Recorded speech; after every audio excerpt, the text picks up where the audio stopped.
Regards from Bulgaria, guys. My name is Orest. I am originally Ukrainian. However, now during those crucial times in our country, I'm traveling together with my wife through different Balkan countries, establishing cooperation with Ukraine. It's amazing to see how supportive are all the people in our neighboring Eastern European countries. And in this video, I invite you to join me on a trip across Bulgaria, where we are going to explore a little bit of the origin of this nation, try to understand it better, and obviously meet all the different amazing people down here in relation to Ukrainian question, of course. Our first stop is very symbolical. This is the town of Veliko Tarnovo, which is simply amazing from the geographical standpoint. The landscapes are very beautiful, and the reason of this symbolism is that Veliko Tarnovo used to be the ancient capital of the Second Bulgarian Empire. Bulgaria has a long history of statehood and traditional governance institutions. So there was a first Bulgarian Empire in early medieval ages, then in the late medieval ages there was a second Bulgarian Empire, and in more recent time obviously the modern independent state. So this town was flourishing during the 12th, 14th century, and it has an amazing seating down here. The architecture must be also very nice. So let's go take a walk a little bit. We'll start our trip from here, and then who knows how the situation will develop. Let's go.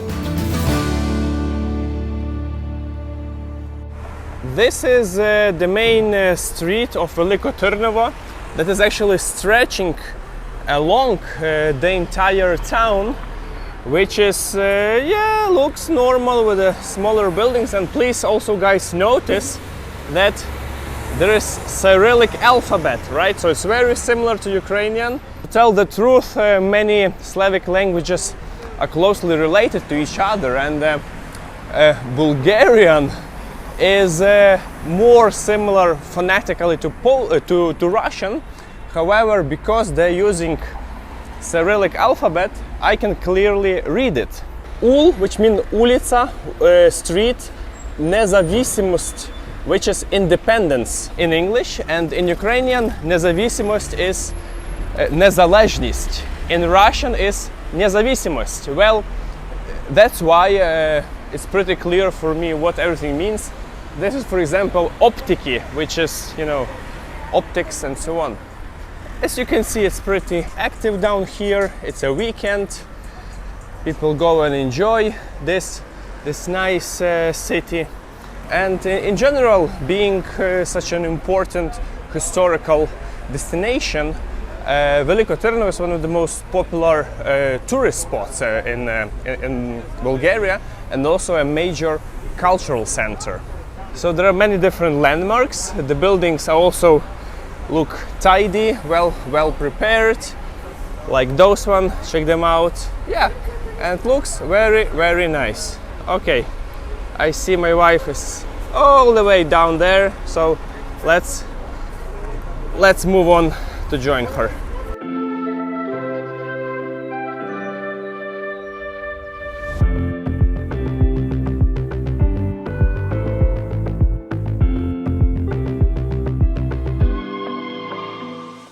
This one, for example, is written chocolate, which is of course chocolate, as you could figure out from hearing, yes, but non-English speaker could read the Cyrillic unless you learned it somewhere, obviously. So this is being Ukrainian is a real benefit of traveling in Bulgaria, and in general nowadays, being Ukrainian, I understood that it's a big responsibility, because the eyes of the entire world are focusing on Ukraine, because the events that are now being held in Ukraine are crucial for the entire world. Guys, look what I have found. Hotel Kiev. Kiev, the capital of Ukraine. Wow, well, what can I say? Historically, relations between Bulgaria and Ukraine were pretty tight. So during the Second Bulgarian Empire, where Veliko Tarnovo used to be the capital, we were always kind of, fighting between each other or uniting together against the Byzantine Empire and so on. So, for example, there are historical records that one of the kings of Kiev won a battle against a local Bulgarian king, and then he made a cup from the skull of this king, which is, pretty wild considering nowadays what we are living in the 21st century. However, then those were the ways people were doing stuff. However, there are absolutely no hard feelings to Bulgarian people, and nowadays, in this crucial time, Bulgaria is one of the best friends of Ukraine. So they provide a lot of support. Many refugees from Ukraine came to Bulgaria, and on this trip, actually, I'm going to meet some local people who directly are involved into the Ukrainian matter. So you'll take a look on that. And coming back to Kiev, the hotel that we just passed and the capital of Ukraine, I would like to remind you that during the first days and first month of Russian invasion to Ukraine, the city was almost encircled. However, Ukrainian army managed to push back the Russian forces, and the area around were deoccupied. Bucha, Irpin, and other places that synonym now with terror and with horror are within the proximity of Kievan suburbs, and I visited those areas a few days after liberation. So there are another videos where I'm actually showing the results of Russian liberation. Please take a look if you're interested in those topics. And in the meantime, we continue exploring Bulgaria and Veliko Tarnovo. The setting of town is truly impressive. It is situated between the hills. There is a river which actually forms a canyon around different suburbs, giving it super unique location. There is one town in Ukraine that reminds me of Veliko Tarnovo, and it is Kamenets-Podilsky. Very beautiful town in the southwestern part of Ukraine, which also has its historical core standing kind of on the island which is formed by the surrounding canyon. So consider researching a little bit more about that topic. Very interesting place.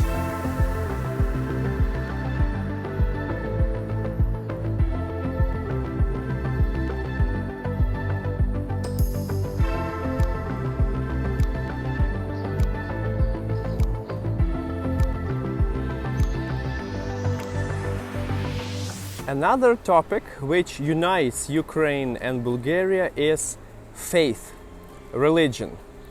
Here you can see a typical Bulgarian Orthodox church. And actually the dominating religion in Ukraine is also Orthodox. Both of our countries adopted Christianity thanks to the neighboring Byzantine Empire.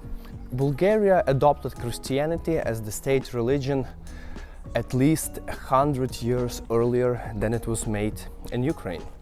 So their scholars directly affected the development of religion in Ukraine as well. Obviously there was many exchange between the scholars, and that's why the old church Slavic language became a so kind of lingua franca for many nations all around Eastern Europe.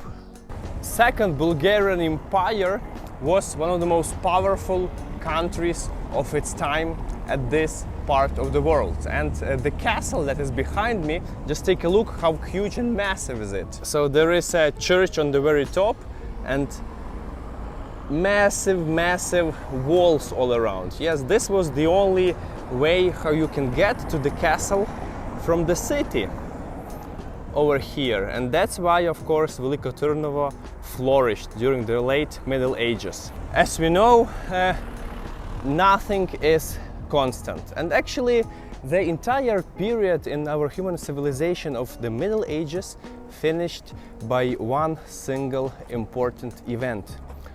Ottomans took over Constantinople, the main city of Western civilization by that time.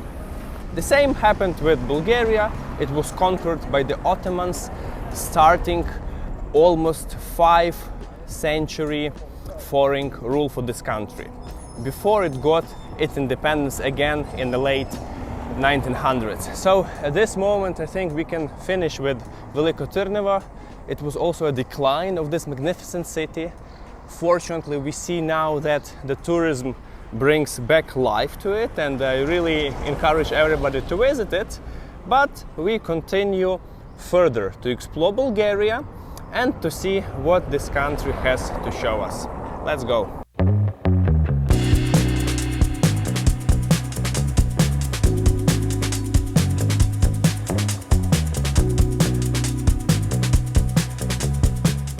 We just crossed the Balkan Mountains. Actually, those are them.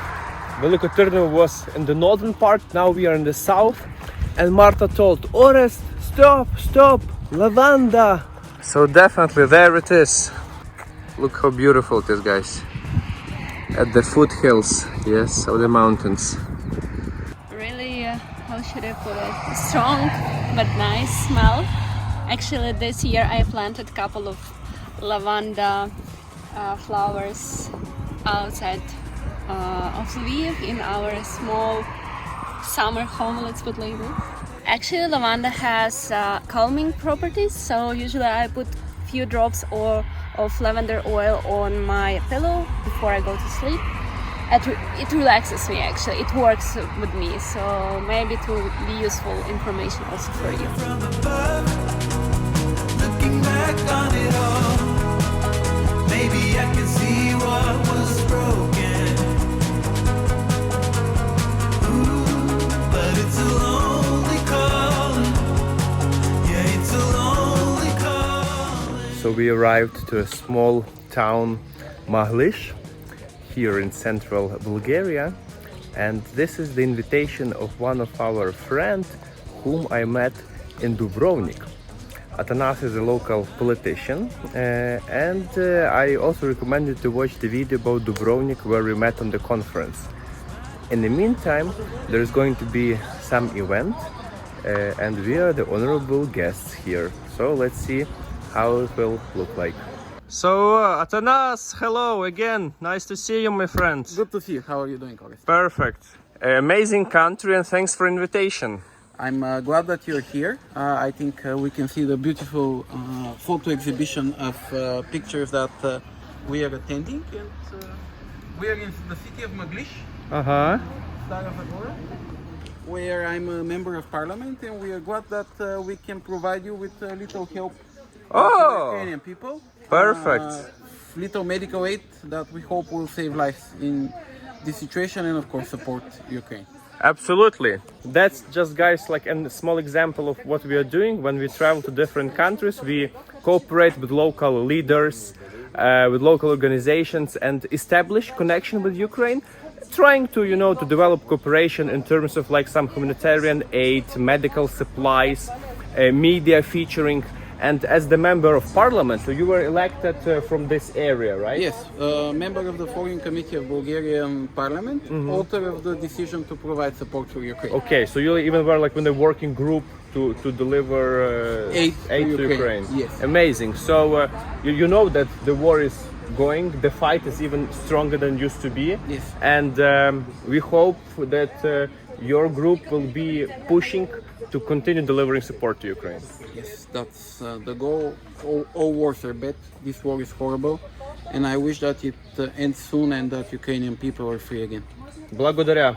I thank you. Благодаря also. And this is the mayor. Maybe we can also take a picture of him. Of course. And with the Ukrainian artist that's here, we are taking photos together. So that's it.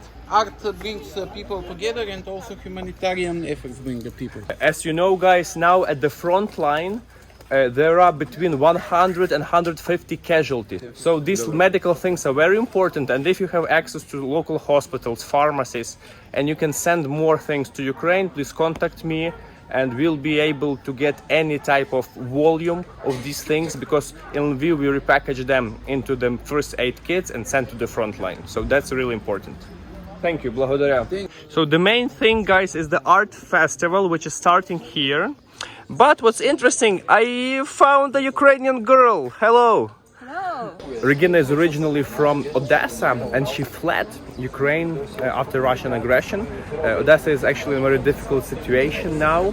I will try to go there in the nearest future, and you currently live in Ireland. Yeah, so Regina found a shelter in Ireland, and it's unbelievable to see how people from the east of Europe here in Bulgaria all the way to the west with all different means support Ukraine. Simply amazing, and thank you guys for this. We will win. Absolutely.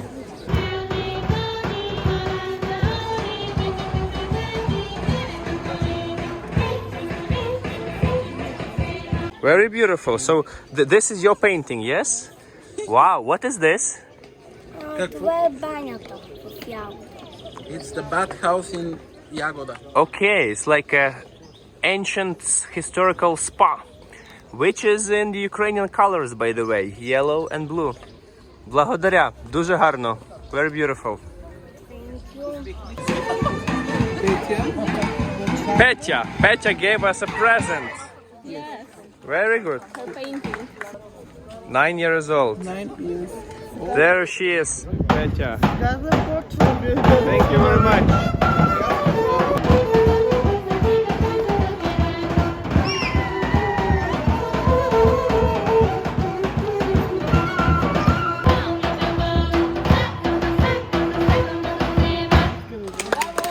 Every particular event in such smaller settlements should be accompanied together with some, a traditional approach, and usually the kids groups, yes, they try to show some of the national dances.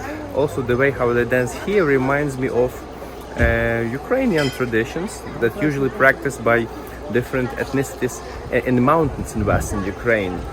Which obviously makes sense because the Carpathians kind of stretch all the way south, mixing with the Balkan mountains down here. And there is probably something to share with the culture, as you already understood from this video. So everybody from the close circle is invited to local spa. Okay, and that's our treatment. Very, very, very nice. Na zdrowie, Marta!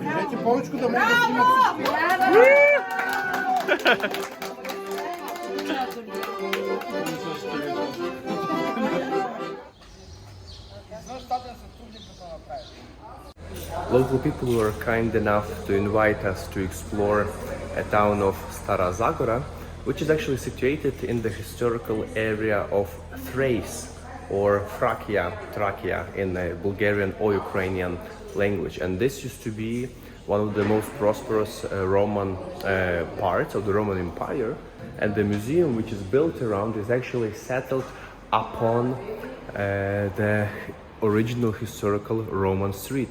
Let's take a look. You see, beautiful museum, and there is actually the original place of how the street was going. And I've seen those exhibits all around, the Balkans and even the Middle East. However, see it in Bulgaria is simply stunning, which is supplemented with this beautiful museum. From here we can better appreciate the ancient streets. So basically we are walking on the part of antique city. You see there were columns along it, and yeah, all types of other detailed artifacts. We can see how developed the society was back then, I'm talking about 2000 years, guys. That's pretty impressive actually, yeah.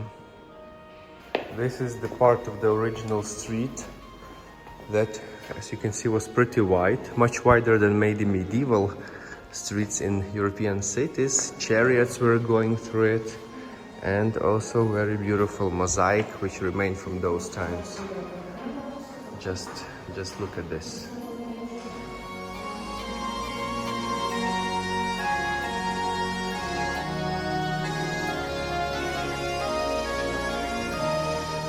One of the most valuable artifacts here in the museum is this mask dating back to the 1st century from the Roman times, which was actually the heyday of Thrace within the Roman Empire. And with the details of this beauty, you can understand why.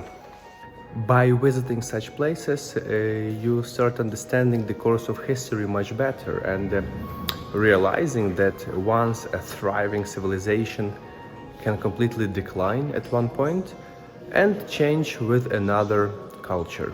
In case of Bulgaria, the Bulgarian kingdom, later empire, evolved on those territories.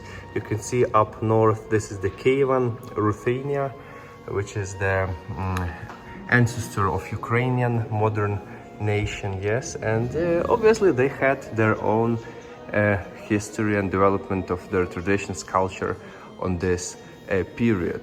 Actually, in the beginning of this video in Veliko Tarnovo, I already told you a little bit about the Bulgarian kingdom, which was spanning through most of the medieval time on these territories. And as you remember, later the area was conquered by the Ottomans. Our colleagues just told that this is actually the symbol of Stara Zagora, the town, which is the lioness, yes, feeding the baby lion. And these areas, guys, who didn't know, like we are talking about the southeastern Europe, Middle East, they were populated by lions. Even according to some documents, the lions were inhabiting areas up north in present-day southern Ukraine. Who would even think of it, right? On this map you can see the western borders of Ottoman Empire, actually occupying Bulgaria, Bosnia, Serbia, Albania, and even Romania up north over here, yeah. Just reminding you that I had one of my previous video about Romania, talking about understanding their development of the statehood, so please make sure to take a look. And obviously the nation is born in the difficult times, right? So the examples of traditional Bulgarian clothes also resembles us here, the way how people were holding, yes, and how were preserving their culture, even though they were occupied for almost 500 years by a foreign ruler. Eventually, Bulgarian statehood became possible in the late 19th century. We see some dress, the way how the city, Stara Zagora, looked like, and some people who were at the source of revolution over here. With the decline of Ottoman Empire, there were like circumstances when Bulgaria proclaimed independence, effectively forming modern independent nation. In this video we are going to visit, I hope, Sofia, the capital of modern Bulgaria, and take a look a little bit over there. National uprising of Bulgaria became possible because of the actually war between Russia up north and Ottoman Empire down south. That's how Romania got its own independence and Bulgaria got independence, because the Turks were pushed down south. Standing here on the main square of Stara Zagora, I can trace actually the entire lifespan of this city. Let me show you. First of all, in the very middle you see the remains of the city of its Roman period, right? Then, if we take a look a little bit, for example there, this is something like the beginning of the 20th century, then the Soviet period on the right, and on the left, there's already much more modern structure of the museum that we just visited. And this actually shows us how the civilization in the sensu stricto style is developing. One culture is changed to another culture, generations lived through this period, and people at the present time, like we are witnessing what this small town in the entire universe has to go through. So I'm always trying to look, globally on the events happening in our world, and understanding that we are just small piece in this entire universe.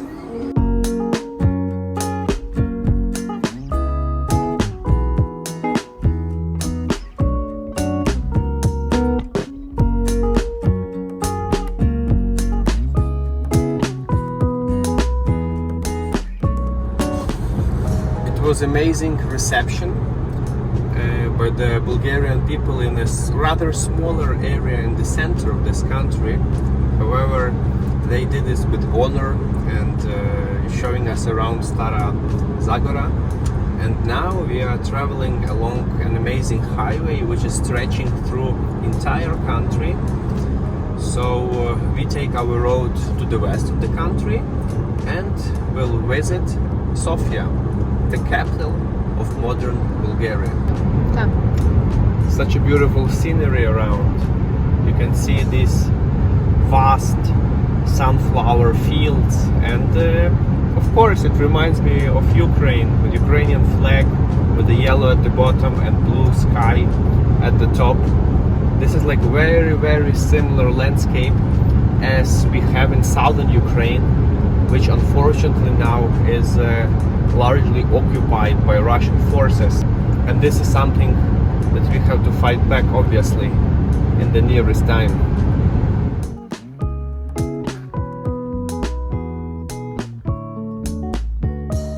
Bulgaria is pretty exotic destination in comparison to other European countries, and the unique feature that is not monoethnical. Approximately 10% of the entire population of Bulgaria are ethnic Turks. I just noticed this village in the middle of the mountains here in southern Bulgaria, and take a look, there is a minaret over there. So this is absolutely Turkish village, and the area around it is famous for different enclaves of Turkish people. However, what Bulgarians are proud of is that they live in peace with other ethnical minorities, making it a good example for other states that have many internal conflicts.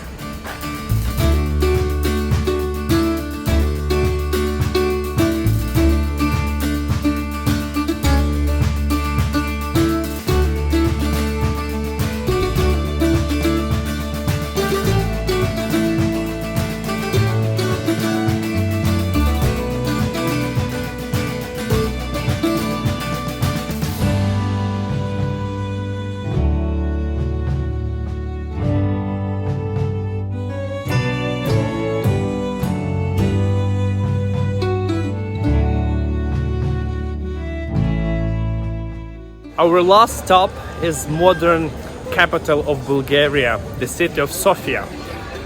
What fascinates me here is that, of course, how lively is it, which is very typical for Eastern European large town. But the setting of the city is simply astonishing. We are walking this very lively boulevard, pedestrian street, but if you look a little bit further, you see huge mountains on the backdrop that actually towering all the way up to 2,000 meters. Just for you to know that Sofia is the second highest capital in European Union according to this to its altitude.